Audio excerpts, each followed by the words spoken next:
This, my friends, is the Tamron 150-500 F5-6.7. I'm finally so happy to give you my full in-depth review on this lens.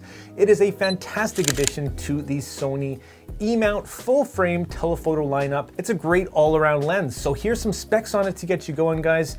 If you don't know who I am, my name's Stefan Malloch. I do a lot of photography and filmmaking news reviews and tutorials. So if you do like this type of content and you enjoyed this video, consider hitting that like and subscribe button and join the community. And of course, that also smashing that like button lets me as well as YouTube know that you like this type of content and that I should keep making it. Anyways, this lens is definitely going to be recommended to a hobbyist.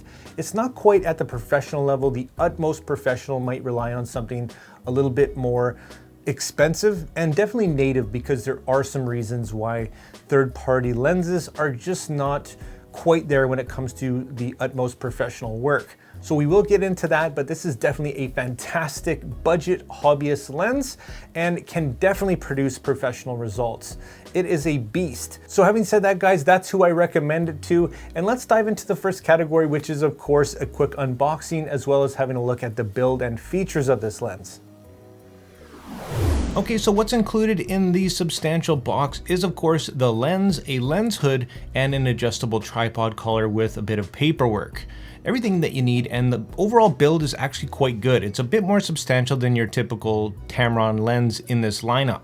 So the overall size for what this lens is quite good. With the lens hood installed not extended, this lens measures 10 3/8 inches long, and fully extended it goes out to 13 3/8 inches long. With the lens hood off for travel, it measures 8 1/4 inches long, and fully extended it measures 11 1/4 inches long.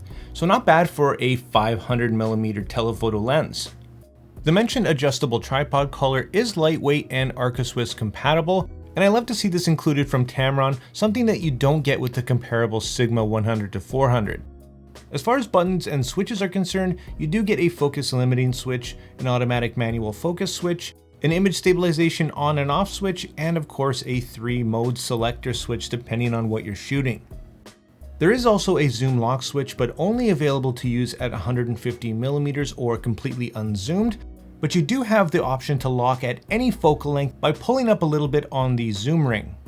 As expected, this lens does extend as it zooms, but does have a nice quick quarter turn throw, allowing you to have quick target acquisition from 150 all the way up to 500. The grippy zoom and focus rings turn easily and accurately.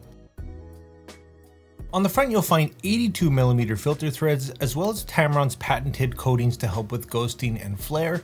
Inside, you'll find an optical construction of 25 elements in 16 groups, featuring low dispersion, extra low dispersion, as well as hybrid aspherical elements. These all of course help with its impressive optical quality, but do add some weight to the lens, and overall it does weigh in at 1,728 grams, or about 3.8 pounds.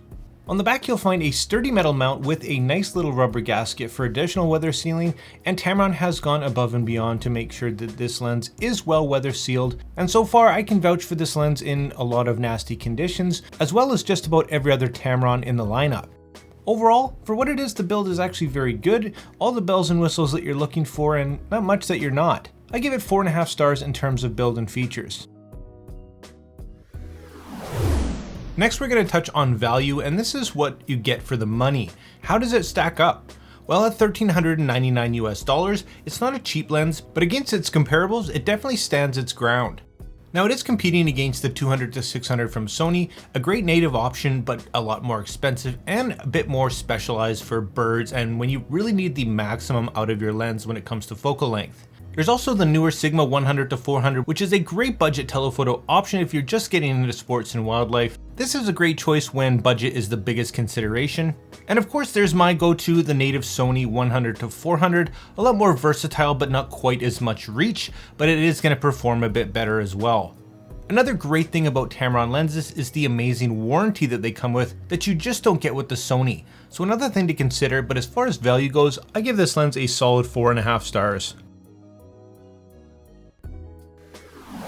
Now we're jumping into what you really want to see, and that's performance. Because this lens does have a variable aperture, let's start off by looking at the aperture range. At 150 millimeters, we start off at f5, and that's going to continue all the way to about 240 millimeters, where we hit f5.6. From 240 to 390 millimeters, it's going to be f5.6 until you hit f6.3, and that's going to continue from 390 all the way to 485, or almost the very end of our focal range. There's just a slight little bit from 485 to 500 where we hit that slowest f6.7. So a little tip for you is to just zoom all the way out to 500, back off just a tiny little bit, and lock it into place using our focal length lock to hit that f6.3. That few millimeters at the very end, you're really not going to notice a difference, and you'll get that extra third of a stop of light. Next up, let's have a look at the incredibly impressive and lightning fast autofocus of this lens. Featuring Tamron's VXD focusing motors only found in the 70 to 180 right now, this thing is crazy fast. I personally find it a lot more impressive in photos rather than video, but that's not really uncommon in this type of a lens. Now, having taken thousands of pictures and a ton of video with this lens at this point, I'm confident when I say that I know the limitations and what this lens can actually do to its full potential. And no, it's not perfect.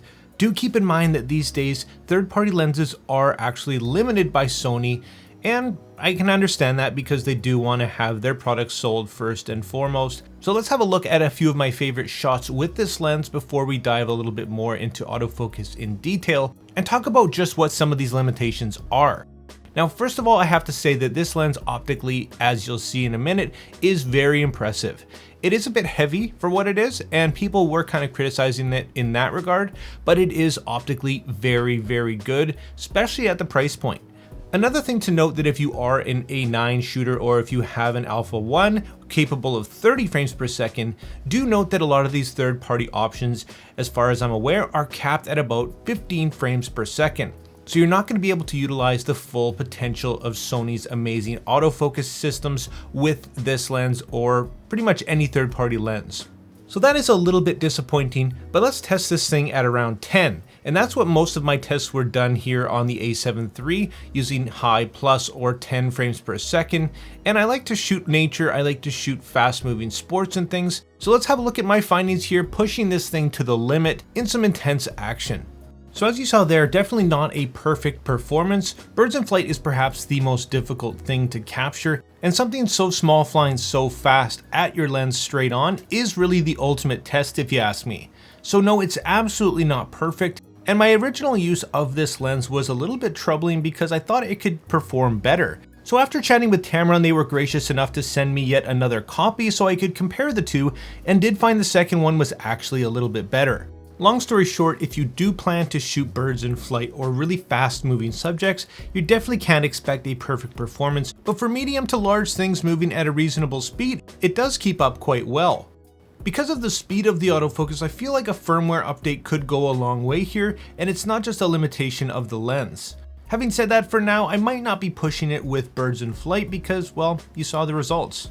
Now, I try to really push these lenses to the limit to show you exactly what they can do, but that's not going to be the case for probably most people. For the average shooter, this thing is going to perform amazingly, and now let's dive in and have a look at the optics to show you just how incredibly sharp this lens is.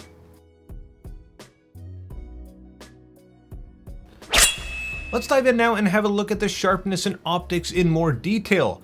Now, wide open here at f5 at 150 millimeters, the center of the image is razor sharp, great contrast, great colors. The corners, however, are really nothing special. As you can see here, a bit of blurriness, and that's not really going to go away until you really stop down. Here it is at f6.3, a minor improvement. f8 here, the vignetting's gone, and it's not till about f11 where we really start to see some impressive sharpness in the corners. Now that's going to continue down to about f16 where we can start to see a bit of kind of ghosting or blurriness come in due to diffraction. And here at f22 you can see that it's just a tiny bit hazy. So overall at 150 millimeters, nothing really to write home about, but the center of the image where it matters is very impressive. Here we are at 300 millimeters around the middle of our focal range. Now our maximum aperture is f5.6. Once again, the center of the image is very impressive. Great contrast, very, very, very sharp.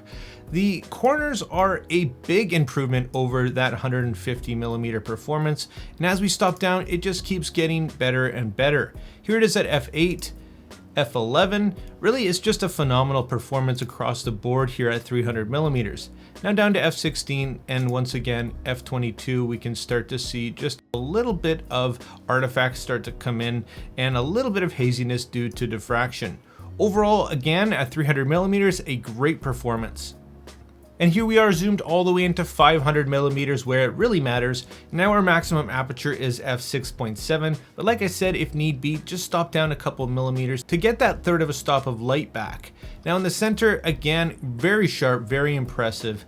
The corners, also an amazing performance if you ask me. This is just incredible. And as we stop down, it's really a tiny, maybe minor improvement, but it's very, very good across the board. Here at f11, there's almost no difference in quality from f6.7 to here, which is quite impressive. As we stop down a little bit further, you can notice some sensor dust for sure and a few artifacts. A little bit of haze does creep in once again, but overall, a great performance. For me, the sharpness and the optics of this lens are just phenomenal and really there where it counts. Let's have a quick look at the distortion and vignetting of this lens. Here we are at 150mm. You can notice some pretty heavy pincushion distortion here on the tops and bottoms in the middle, and there is some vignetting to speak of. Use a profile correction to clean that right up, looking great at 150. Let's have a look next at around 300. Here we are at 300, and once again, just a little bit of distortion to speak of and some vignetting of course, but use that profile correction to see that improve. So no huge deal breakers here, just a little bit to speak of, but what about all the way out at 500? Here we are at 500mm, not a ton of distortion to speak of here, and the overall vignetting has cleaned up a little bit. Use that profile correction to see a tiny bit of an improvement, but once again, no deal breakers here when it comes to distortion or vignetting with this lens.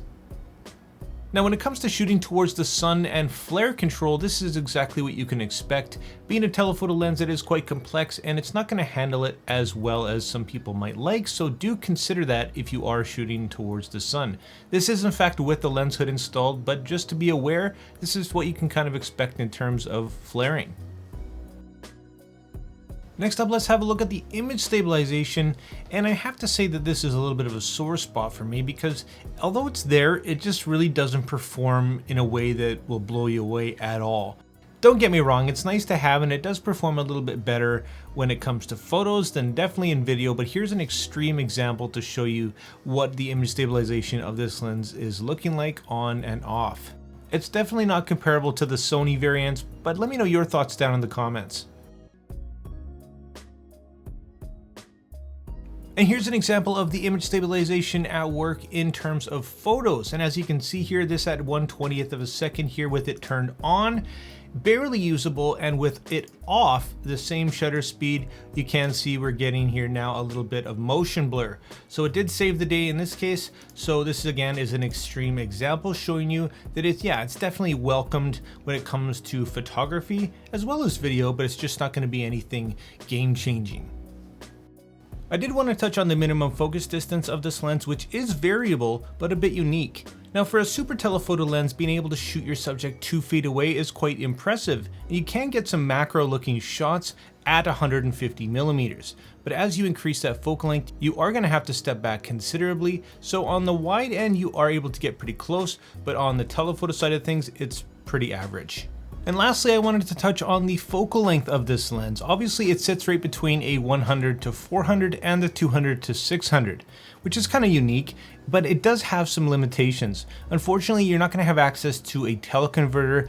Normally, you can throw a 1.4 times or a 2 times teleconverter on your Sony lenses, but that is one of the limitations of this lens. So unless you decide to use crop mode or you're using this lens on an APS-C camera, you're pretty much going to be topped out at a 750mm equivalent, which really overall isn't that bad. And if you do need more than that, I would recommend going to something like the 200-600, which for birds, really there is no replacement. But with that minimum focus distance, this really is a versatile all-around shooter.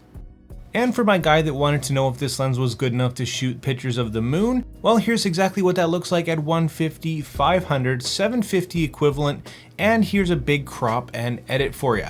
You can absolutely pull some great detail out of the moon because it is so sharp, and I hope that answers your question. For the overall performance of this lens, it is quite stellar, and I give it 4 solid stars. So wrapping up guys, I think this is a fantastic option from Tamron, a great addition to the lineup in general, and here's all my personal pros and cons for this lens. As a whole, I would completely recommend this lens to you and give it 4 stars. If you are a subscriber, you also know that I like to rate things on a scale from never think about again to consider to definitely buy. And if you're looking for a budget telephoto, perhaps getting into wildlife or sports photography, I think for the money this is a great option that you should strongly consider. If you are curious on my thoughts about this lens versus say the Sigma 100-400 or the 200-600, make sure you check out my comparison videos that I put together for you. So there you have it guys, there's my thoughts on the new Tamron 150-500, a great pickup if you're looking for a budget telephoto. Absolutely recommend this lens 100%. And I hope you liked this video guys. If you did, consider hitting that like and subscribe button, join the community. If you want to pick this lens up, I will drop affiliate links down there in the description of course. And like always, make mistakes, be yourself, and get out there and take some more pictures. See you next time.